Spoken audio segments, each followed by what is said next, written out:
চেন্নাইয়ের হারের দিনে নায়ক থেকে খলনায়কের চরিত্রে মুস্তাফিজুর রহমান 3 বলে হিরো থেকে ভিলেন, ক্রিকেট মহলে সমালোচনার ভিড়।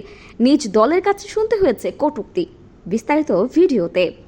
মঙ্গলবার চিদাম্বরম স্টেডিয়ামে মুস্তাফিজুর রহমানের স্বাগতিক চেন্নাই সুপার কিংসকে যেন পাত্তাই দিল না লখনৌ সুপার জায়ান্ট।